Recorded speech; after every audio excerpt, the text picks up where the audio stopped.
بسم اللہ الرحمن الرحیم۔ السلام علیکم ناظرین۔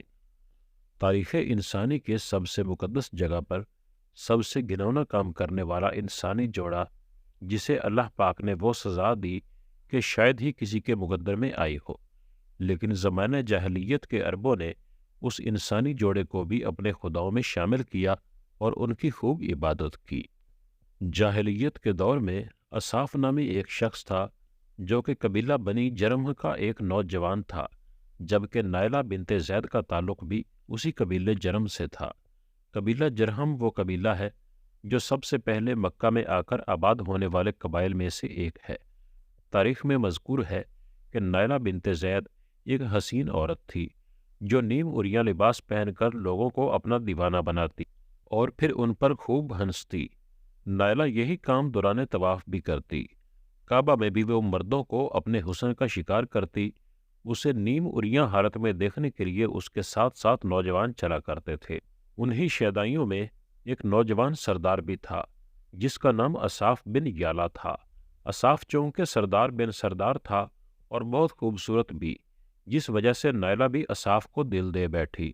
ان کا یہ عشق بہت جلد غلاظت پر پہنچ گیا اور پھر دونوں میں جسمانی تعلقات قائم ہو گئے۔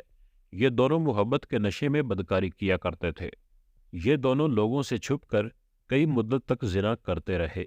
جب دونوں کے گھر والوں کو اس بات کا پتہ چلا کہ دونوں بدکاری کرتے ہیں، ان دونوں کے گھر والے یہ بات سن کر بہت ہی شرمندہ ہوئے۔ ان کے گھر والوں نے ان دونوں کو ایک دوسرے سے ملنے سے منع کیا، لیکن یہ دونوں زنا کاری کرنے سے باز نہ آئے۔ اس طرح دونوں کے گھر والے ان کے خلاف ہو گئے۔ گھر والوں نے ان دونوں کو ملنے پر پابندی لگا دی۔ ایک دفعہ بنی جرہم کا ایک قافلہ خانہ کعبہ میں حج کے سلسلے میں آیا۔ نائلہ اور اصاف بھی اس قافلے میں شامل تھے۔ حج کے دنوں کا واقعہ تھا کہ کعبہ میں لوگوں کی تعداد بہت ہی کم تھی۔ انہوں نے موقع کی مناسبت کو دیکھا تو یہ دونوں خانہ کعبہ میں داخل ہو گئے۔ جب انہوں نے اپنے آس پاس کسی کو نہ پایا تو انہوں نے کعبہ کے اندر ہی بدکاری کرنا شروع کر دی۔ نائلہ اور اصاف کی اس بے حرمتی پر زمین و آسمان لرز اٹھے۔ جب وہ خانہ کعبہ میں زنا کر رہے تھے تو اللہ تعالیٰ نے ان دونوں کی روحوں کو قبض کر لیا۔ ان پر اللہ تعالیٰ کا عذاب اس طرح سے آیا کہ یہ دونوں پتھر کے بن گئے۔ جب خانہ کعبہ کے لوگ خانہ کعبہ کے اندر داخل ہوئے تو دونوں پتھر کے بنے ہوئے تھے۔ قافلے والوں کو اس بات کی سمجھ آ گئی کہ اللہ تعالیٰ کی مقدس جگہ پر یہ زنا کر رہے تھے، جس کی وجہ سے اللہ تعالیٰ نے ان دونوں کو پتھر بنا دیا۔ قافلے والوں نے ان دونوں کے پتھر جسم کو اٹھا کر باہر لا کر کھڑا کر دیا تاکہ لوگ ان دونوں کو دیکھ کر عبرت حاصل کریں کہ مقدس جگہوں پر بے حرمتی کرنے کا انجام کیا ہوتا ہے۔ کچھ دن کے بعد مکہ کے لوگوں نے اصاف کے بت کو اٹھا کر کوہ صفا پر کھڑا کر دیا۔ نائلہ کے بت کو اٹھا کر مروہ کے مقام پر کھڑا کر دیا۔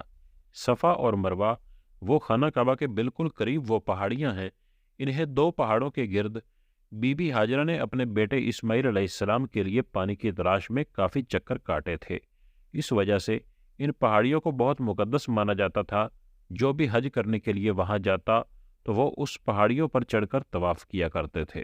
جب نائلہ اور اصاف کے بت کو وہاں کھڑا کیا گیا تو ان کی سزا یہ مقرر کی گئی کہ جو بھی صفا اور مروہ پر طواف کرنے کے لیے جائے تو ان دونوں بتوں کو ایک ایک جوتا مار کر واپس آئے۔ کافی مدت تک جوتے والا سلسلہ جاری رہا۔ اس کے بعد لوگوں نے ان کو پتھر مارنا شروع کر دیا۔ اس کے بعد لوگ ان بتوں اصاف اور نائلہ کو ہاتھ لگانا ہی مناسب سمجھتے تھے۔ وقت گزرنے کے ساتھ ساتھ عرب کے لوگوں نے ان بتوں کو محبت کی علامت سمجھنا شروع کر دیا تھا۔ قبیلوں میں اصاف اور نائلہ کی کہانی کو بڑے فخر سے ایک دوسرے کو بیان کیا جانے لگا۔ اس کے بعد لوگوں نے ان کو محبت کی دیوی اور دیوتا ماننا شروع کر دیا۔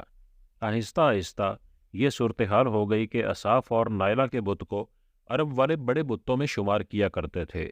اصاف اور نائلہ بت کے عرب والے اتنے پاگل ہو گئے تھے کہ وہ ان پر منتیں مانگنا شروع ہو گئے۔ ان بتوں کو سجدے اور قربانی بھی دیا کرتے تھے۔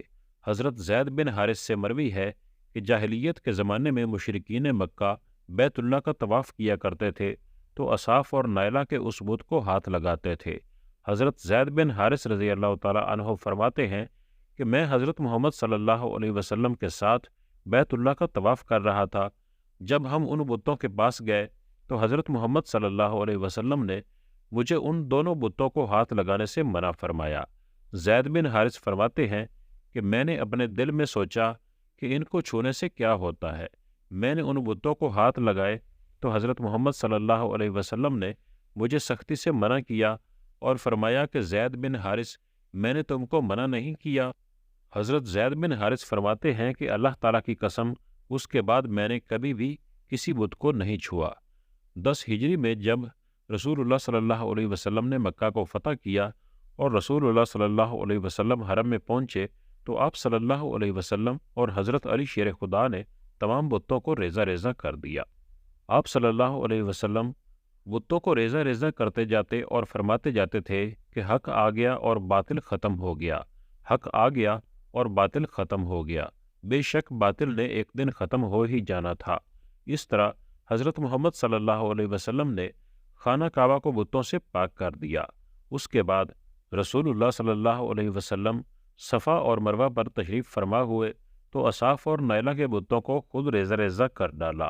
ہم نے دیکھا کہ لوگوں نے اصاف اور نائلہ کے بت کو بطور عبرت کے لیے صفا اور مروہ پر کھڑا کیا تھا، لیکن شیطان نے لوگوں کے دلوں میں اس طرح سے وسوسے ڈالے کہ لوگ اصاف اور نائلہ کی عبادت کرنے لگے۔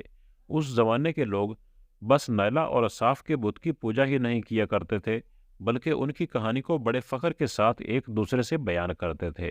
یہ بت اس لیے کھڑے کیے گئے کہ لوگ ان بتوں پر لعنت بھیجتے کہ انہوں نے اللہ تعالیٰ کی مقدس جگہ پر بدکاری کی، لیکن عرب کے لوگوں نے ان دونوں بتوں کی محبت کے بت کا درجہ دیا اور ان کی کہانیوں کو بڑے فخر کے ساتھ بیان کرنے لگے۔ تو ناظرین، اس طرح کی مزید انفارمیٹیو ویڈیوز دیکھنے کے لیے ہمارے چینل کو سبسکرائب کر دیجئے۔ ملتے ہیں اگلی ویڈیو میں، تب تک کے لیے اللہ حافظ۔